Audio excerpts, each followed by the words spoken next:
Hello everyone, ఇలాంటి videos ముందుగా కావాలి అనుకుంటే వెంటనే మా ఛానల్ని సబ్స్క్రైబ్ చేసుకోండి. అప్కమింగ్ రివ్యూలోకి వెళ్ళిపోదాం. ఎపిసోడ్ స్టార్ట్ అవ్వంగానే ధాన్యలక్ష్మి ఆస్తి పంపకాలు చేయమనడంతో దుగ్గిరాల ఫ్యామిలీ ఉలిక్కి పడుతుంది. ఇంతలో సీతారామయ్య గారు వస్తారు. అమ్మ ధాన్యలక్ష్మి, ఈ ఆస్తి నాది. బ్రతికున్నంత కాలం ఈ ఆస్తిని మన అందరం అనుభవించాలే గాని ఆస్తి పంపకాలు ఎప్పటికీ చేయకూడదు. నేనే కాదు, నా తరం కూడా అలాగే ఉండాలని కోరుకుంటున్నాను అని అంటారు సీతారామయ్య గారు. మామయ్య గారు, కళ్యాణ్ కూడా మీ మనవడే కదా, మరి బయట కష్టాలు పడుతూ ఉంటే మనం మాత్రం ఇక్కడ రాజభోగాలు అనుభవిస్తే అది ఎంతవరకు కరెక్ట్ మామయ్య గారు అని అంటుంది ధాన్యలక్ష్మి. అలా అయితే రాజ్ కూడా కంపెనీ బాధ్యతల నుండి పక్కకి వెళ్ళిపోతారు. మన కంపెనీని ఎవరు పట్టించుకోకూడదు. నీ అభ్యంతరం, రాజభోగాలు అనుభవిస్తున్నాడు, నా కొడుకు కష్టాలు పాలు అవుతున్నాడు, అందుకే రాజ్ కూడా ఆ గౌరవం నుండి పక్కకి తప్పుకోవాలని అనుకుంటున్నావు. అందుకే రాజ్, ఈ రోజు నుండి నువ్వు కంపెనీ బాధ్యతల్ని పక్కన పెట్టు, నువ్వు మాతో పాటు ఇంట్లోనే ఉండు అని అంటారు సీతారామయ్య గారు. ఇక రుద్రాని రాహుల్ హ్యాపీగా ఫీల్ అవుతారు. ఇక సీతారామయ్య గారి నిర్ణయానికి దుగ్గిరాల ఫ్యామిలీ అంతా షాక్ అయినా ఇక ఏమీ చెప్పలేక అలాగే ఉండిపోతారు. కానీ కావ్య మాత్రం అడ్డుకుంటుంది. నమస్కారం తాతయ్య గారు, మీ నిర్ణయానికి అడ్డు వచ్చానని ఏమీ అనద్దు, కానీ మీ నిర్ణయం సరైనది కాదు. కవిగారికి కవితలపై ఇష్టముండి కంపెనీ బాధ్యతల్ని తీసుకోనని చెప్పడంతో మళ్ళీ ఆయనే కంపెనీ బాధ్యతల్ని స్వీకరించారు. ఇప్పుడు ఆయన కంపెనీ బాధ్యతల నుండి పక్కకి తప్పుకుంటే మన కంపెనీ ఏమవుతుంది? మన కంపెనీపై ఆధారపడి ఉన్న కొన్ని కుటుంబాల పరిస్థితులు ఏమవుతాయి? అలాగే మన ప్రత్యర్థులు సరైన యాజమాన్యం లేకపోతే వాళ్ళకి అవకాశం ఇచ్చినట్టు అవుతుంది. అందుకే పెద్దవారైన మీ నిర్ణయానికి అడ్డు చెప్తున్నాను అనగానే రాజ్ కావ్య దగ్గరికి వస్తారు. కళావతి, తాతయ్యకి ఎదురు చెప్తున్నావేంటి? తాతయ్య నిర్ణయమే ఫైనల్. పిన్ని కళ్యాణ్ గురించి ఆలోచిస్తుంది, అలాగే తాతయ్య ఈ కుటుంబం కోసం ఆలోచిస్తున్నారు, అందుకే తాతయ్య నిర్ణయం కరెక్ట్ అనగానే నిజమేనండి, తాతగారు ఏ నిర్ణయం తీసుకున్నా అది కరెక్ట్గానే ఉంటుంది. ఇప్పుడు మన కుటుంబం వల్ల కంపెనీపై ఏదైనా జరగరానిది కిందికి వచ్చింది అంటే కంపెనీ మళ్ళీ పైకి వెళ్ళే ఛాన్స్ ఉండదు అనగానే ఇంతలో అపర్ణాదేవి అంటుంది, చూడు కావ్య, ఈ ఆస్తి పాస్తి ఇవేమీ మనకి అవసరం లేకపోయినా కంపెనీని ఇంటిని చక్కదిద్దాలని మనం కోరుకుంటే సరిపోదు. ఎదుటివారు కూడా మన గొప్పతనాన్ని చూసి వాళ్ళు అలాగే ఉండాలని కోరుకోవాలి. కానీ ఇంట్లో మనపై కుళ్ళు కుతంత్రాలు జరుగుతున్నాయి. కంపెనీ ఎలా పోయినా పర్వాలేదు, లాభాలు వచ్చి మన ఆస్తులు 10 రెట్లు అయినా పర్వాలేదు, కానీ ఆ కంపెనీని నడిపించే వ్యక్తి గొప్పగా ఉండకూడదు. అదే ఇక్కడ జరుగుతుంది అనగానే కళావతి, నువ్వు నాతో పాటు రా అని చెప్పి ఇక రాజ్ కావ్యని తీసుకుని వెళ్ళిపోతారు. ఇంతలో ఇక ఇందిరాదేవి అంటారు, బావా, కావ్య అన్న దానిలో న్యాయం ఉంది. తను ఇంటి కోడలే. ఈ ఇంటి పరిస్థితుల్ని అలాగే కంపెనీ పరిస్థితుల్ని తను అంచనా వేసింది. మీ నిర్ణయం ఇంతేనా అని అంటుంది. చూడు చిట్టి, ఇక్కడ ఉన్న వాళ్ళందరికీ కంపెనీని రాజ్ పట్టించుకోకపోతే ఏం జరుగుతుంది అన్నది తెలుసు కదా, మరి వాళ్ళకి నచ్చినప్పుడు మనమేం చేస్తాము అని చెప్పి సీతారామయ్య గారు అక్కడి నుండి వెళ్ళిపోతారు. ఇక ఇందిరాదేవి అంటుంది, చూడు ధాన్యలక్ష్మి, నువ్వే అన్నావు కదా నా మొగుడు మతిమరుపుతో ఉన్నాడు, మీ వల్లే నేను బావగారిపై అక్కగారిపై ఆధారపడుతున్నాము అని. మరి ఆస్తి పంపకాల విషయంలో వాళ్ళు సంపాదించిందే ఎక్కువ అని చెప్పి నువ్వెందుకు అనుకోలేదు? చూడు, లెక్కలు తీసేటప్పుడు అన్ని లెక్కలు అందరూ తీస్తారు, కానీ ఇంకొకసారి ఈ ఇంట్లో ఎవరు పెట్టిన గడ్డి వాళ్ళు తిన్నారు, వేరే వాళ్ళు గడ్డి పెడితే తినేసి ఈ ఇంట్లో కారు కూతలు కూశారు అంటే ఇప్పుడే చెప్తున్నాను, ఆస్తి ఎవరికి రాయాలో వాళ్ళకే రాసేస్తాను. ఒకవేళ ఆస్తి ఎవరికి రాయకపోతే అనాథాశ్రమానికి బావా నేను ఆస్తిని ఇచ్చేస్తాము. అప్పుడు కళ్యాణ్ పరిస్థితి మీకు కూడా వస్తుందని గుర్తుపెట్టుకో అని చెప్పి ఇందిరాదేవి వెళ్ళిపోతారు. ఇది ఇలా ఉండగా కళ్యాణ్ కవితల బుక్ పట్టుకొని ఇక వస్తూ ఉంటారు. ఇంతలో తనకి ఒక కార్ డాష్ ఇస్తుంది. ఎవరు అని చెప్పి పక్కకి తిరుగుతారు. కారులో నుండి గర్వంగా అనామిక కిందకి దిగుతుంది. అయ్యయ్యో, కవిగారు ఏంటి రోడ్డుపై పడ్డారు? ఇప్పుడు ఈ కవితలు ఎక్కడో చెప్పి ముష్టెత్తుకోవడానికి బయలుదేరినట్టున్నారు. అలా ముష్టి అప్పుని పెళ్లి చేసుకున్నాక నీ బ్రతుకు కూడా ఇలా రోడ్డు మీద పడుతుందని అనుకున్నాను అనగానే ఇక అనామిక వైపు కోపంగా చూస్తూ ఉంటారు. ఏంటి, నేను ఇంట్లో ఆఫీస్కి వెళ్ళమని చెప్తే నా మీద ఇంత ఎగిరావు, ఇప్పుడు అప్పుని పోషించడం కోసం ముష్టి వాళ్ళ అయిపోతున్నావా? గ్రేట్, మీది చాలా గొప్ప ప్రేమ అని అంటుంది అనామిక. థ్యాంక్స్ అనామిక, మా ప్రేమని నువ్వు ఖచ్చితంగా గ్రేట్ అన్నందుకు. ఒక్క విషయం చెప్తాను, ఇప్పుడు నేను రోడ్డు మీద ఉండొచ్చు, కానీ నీలా మొగుణ్ణి మోసం చేసి ఆస్తిని కొట్టేయాలనుకోలేదు. నీలా ప్రేమగా నటించి మోసం చేసి డబ్బుని కొట్టేయాలనుకోలేదు. నీలా భర్త చి అని చెప్పి విడాకులిచ్చినా నీలా కారుల్లో రోడ్డు మీద తిరగటం లేదు. నాకు ప్రేమించే అప్పు ఉంది, నాకు భయం చెప్పే అప్పు ఉంది, నాపై అతి ప్రేమ కార్చే అప్పు ఉంది. అలాగే కోట్లాస్తి అంటావా? ఇప్పుడు నేను వెళ్ళినా దుగ్గిరాల ఇంటి మనవణ్ణి కాబట్టి కోట్ల ఆస్తిని నేను అనుభవించచ్చు. కానీ నీలా అప్పనంగా ఎవరో ఒక ఆస్తిని మీ అమ్మ మీ నాన్న అప్పులు చేస్తే ఆస్తిని కొట్టేసి ప్రేమగా నటిస్తూ ఆ ఆస్తితో తీర్చాలనుకున్నా నీకంటే నేను ఎప్పుడూ పైనే ఉంటాను అనగానే పొగరికేమీ తక్కువ లేదు.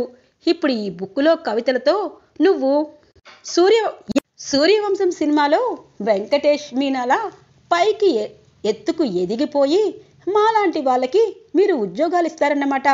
అది సినిమా కవి, ఇది నిత్య జీవితం. నువ్వు ఒక్క మెట్టు ఎక్కినా కింద 10 మెట్లకి దిగిపోతావు. అది జీవితం అంటే. కానీ ఒకటి మాత్రం నిజం, నిన్ను అప్పుని ప్రశాంతంగా మనశ్శాంతిగా చచ్చినా నేను ఉండనివ్వను. మీ ఇద్దరూ రూపాయి లేక గొడవలు ఆడుకొని మీ ఇద్దరూ శాశ్వతంగా విడిపోయేటట్టు మనశ్శాంతి లేకుండా చేస్తాను. ఈ అనామిక అంటే ఏంటి అన్నది ఖచ్చితంగా మీ ఇద్దరికీ తెలియజేస్తాను అని చెప్పి అంటుంది. సరే, ముందు వెళ్ళి కారు రెంట్ కట్టు, ఎందుకంటే నీ దగ్గర డబ్బు లేదు, బిల్డప్ ఎక్కువని నాకు అర్థమైంది అని చెప్పి కళ్యాణ్ అనడంతో ఒక్కసారిగా సీరియస్గా చూస్తుంది అనామిక. ఇది ఇలా ఉండగా ఇక రాజ్ కావ్య దగ్గరికి వస్తారు. ఏంటి, మా తాతయ్యని ఎదిరించి తన మాటనే తప్పుగా అంటున్నావు? అసలు నువ్వేమనుకుంటున్నావు? ఆస్తి పంపకాలు పిన్ని అనడంతో తాతయ్య ఈ నిర్ణయం తీసుకున్నారు. వాళ్ళెవరికీ లేని అభ్యంతరం నీకెందుకు అనగానే, అదేంటండి అలా మాట్లాడుతున్నారు? ఈ ఇంటి కోసమే కాదు, కంపెనీ కోసం కూడా మనం ఆలోచించాలి కదా. తప్పు చిన్నవారు చేసినా పెద్దవారు చేసినా తప్పు తప్పే.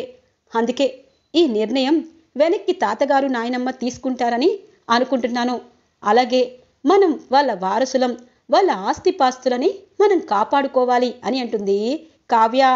ఓ, ఎప్పుడూ లేనట్టు కొత్తగా మాట్లాడుతున్నావేంటి కళావతి? మా తాతగారు ఎంతో కష్టపడి చాలా కోట్ల ఆస్తిని సేవ్ చేశాడు.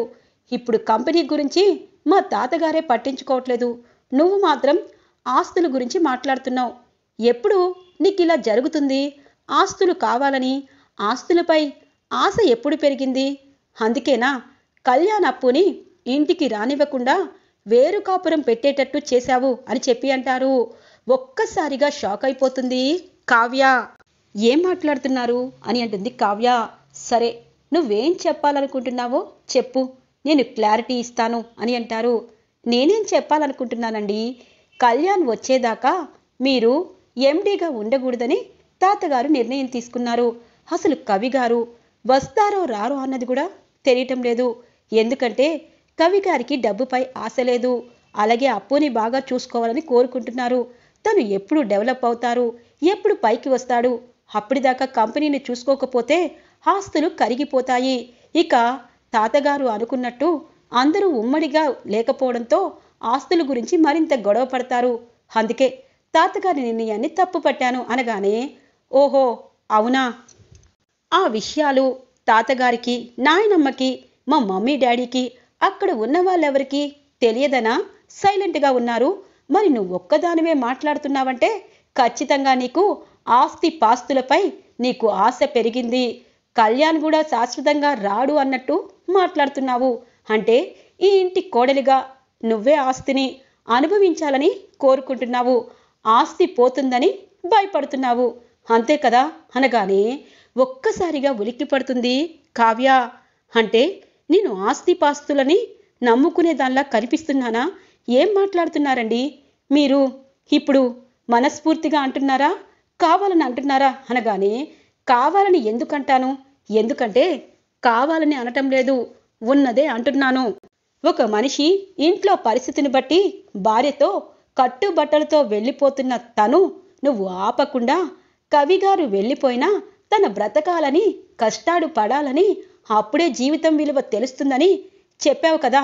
అంటే వాళ్ళు డబ్బు లేక అడుక్కు తింటున్నా జీవితం విలువ తెలుసుకోవాలి. ఇక్కడ మనందరం సంతోషంగా ఉండాలి. ఆస్తులు దేనికోసం కళావతి? మనం అనుభవించడం కోసం. ఆ ఆస్తి అనుభవించకుండా బయటికి వెళ్ళి కష్టపడుతూ ఉంటే మరి ఉన్నవాళ్ళకి ఆస్తిపై మక్కువనే కదా. ఇప్పుడు కళ్యాణప్పు కష్టాలు పడుతూ ఉంటే మనం మాత్రం ఇక్కడ రాజభోగాలు అనుభవించాలనుకోవడం తప్పు కదా. మా పిన్ని అదే అడిగింది. తాతగారు అందరికీ తెలియాలని ఆ నిర్ణయం తీసుకున్నారు. నువ్వు మాత్రం ఆస్తుల్ని కాపాడాలనుకుంటున్నావు. అంటే ఇప్పుడు నాకు అర్థమైంది, కళ్యాణప్పు బయటే ఉండాలి, మనం మాత్రం ఆస్తుల్ని కూడబెట్టి రాజభోగాలు అనుభవించాలి. ఇది నువ్వు తీసుకున్న నిర్ణయం అని అంటారు. ఆపండి, మీ నోటి వెంట ఇలాంటి మాటలు వస్తాయని ఇప్పటిదాకా నేను అనుకోలేదు అనగానే ఎందుకు అనుకుంటావు చెప్పు? ఇప్పటిదాకా ఎవరు ఆస్తిపాస్తులు పంచుకోలేదు కదా. మరి నీకు ఏ దురుద్దేశం ఉంటే కళ్యాణప్పుని ఆ చిన్న ఇంట్లో ఉంచావు? నీ మాట ఖచ్చితంగా నీ చెల్లి, నా తమ్ముడు కళ్యాణ్ వింటారు. నువ్వు అక్కడికి రాకుండా వాళ్ళని చిన్న ఇంట్లో ఉంచావు అన్నప్పుడే నీ ఉద్దేశం నాకు అర్థమైంది. చూడు కళావతి, ఇప్పటికీ నేను నిన్ను నమ్ముతున్నాను. ఖచ్చితంగా కళ్యాణ్ని నువ్వు వెళ్ళి పిలిస్తే ఇంటికి వస్తాడు అనగానే ఏం మాట్లాడుతున్నారండి?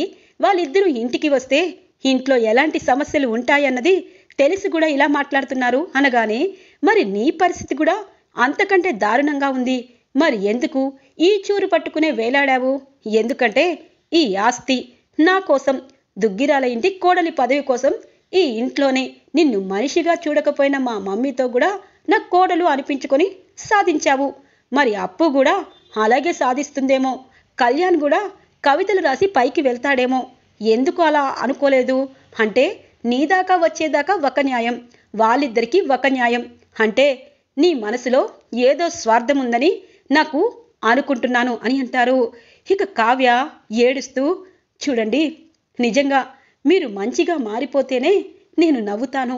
మీరు ఇలా మాట్లాడితే నేను ఎందుకు ఏడుస్తాను? అంటే నాకు డబ్బుపై ఆనందం, డబ్బుపై ఇష్టం, ఆస్తి పాస్తులపై మమకారం. అందుకే అప్పుని కళ్యాణ్ని బయట ఉండమని కోరుకుంటున్నాను.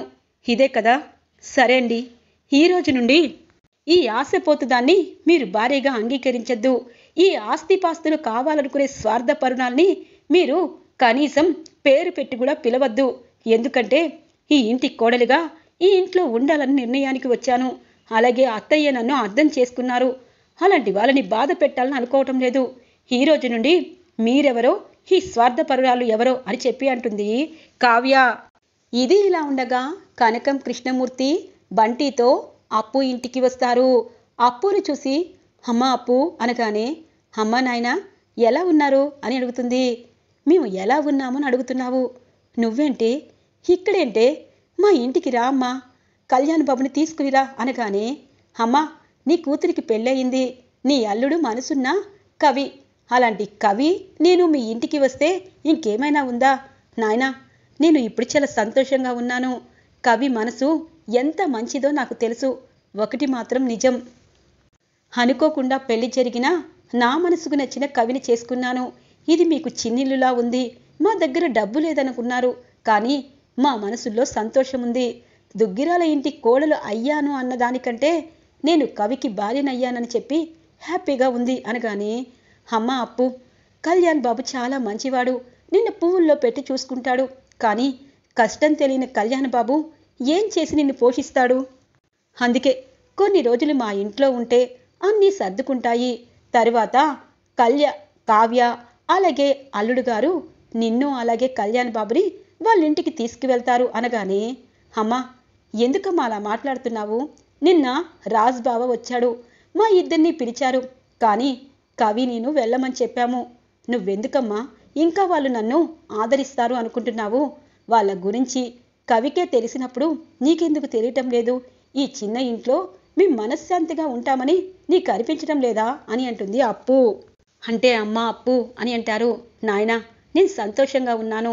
ఏ తల్లిదండ్రులకైనా కూతురు అల్లుడు సంతోషంగా ఉంటే వాళ్ళకి కోట్లు సంపాదించిన దానికంటే ఆనందం ఉంటుంది.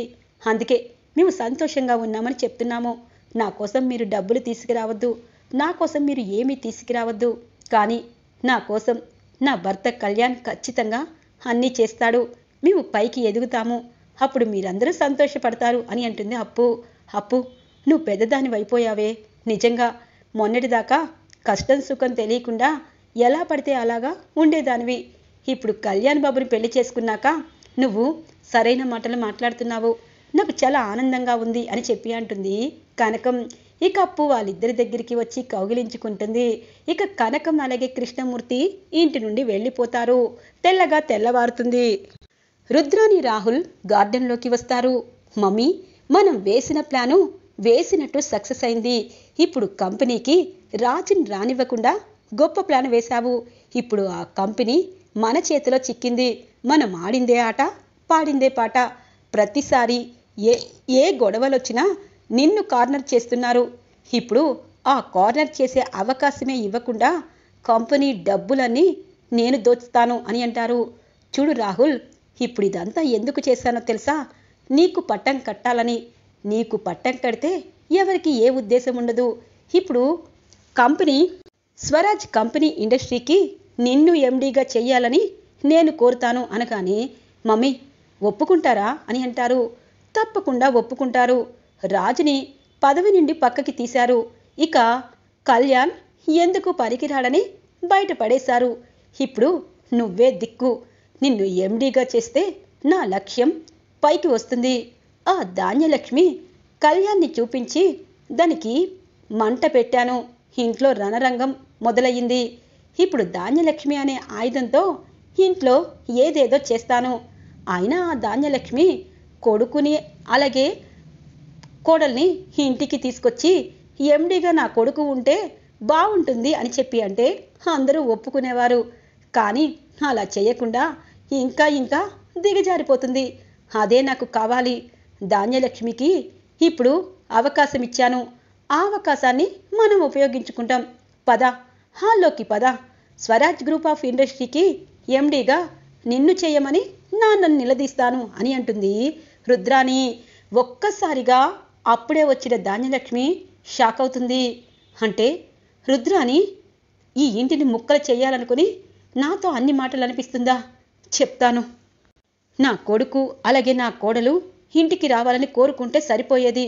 కానీ ఆస్తి పంపకాల దగ్గర నుండి కంపెనీని కిందకి దాచే మాటలు మాట్లాడాను.